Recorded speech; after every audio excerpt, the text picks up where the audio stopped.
मित्रांनो, ठरलं तर मग या मालिकेच्या लेटेस्ट प्रोमो मध्ये आपल्याला असं बघायला मिळतंय, सायली मधुभाऊंच्या आश्रमात असते आणि त्याच वेळी घरातील सगळेच जण सुभेदार फॅमिली सायलीकडे येतात.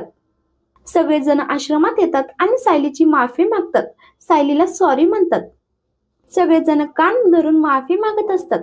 तर पूर्णाजी सायलीला म्हणत असतात की आतापर्यंत आम्ही तुझ्याशी खूप चुकीचं वागलोय, आम्ही तुला खूप चुकीचं समजलंय, त्याबद्दल आम्हाला एकदा माफ करशील का? तेव्हा सायली म्हणते माफ करेल, पण एका अटीवर, आयुष्यभर तुम्हाला माझ्या हातचं जेवावं लागेल. असं म्हणून ती पूर्णाजींना मिठी मारते. त्यामुळे घरातील सगळेच जण खूप खुश होऊन जातात. तर प्रतिमा आणि रविराज सुद्धा आश्रमात आलेले असतात.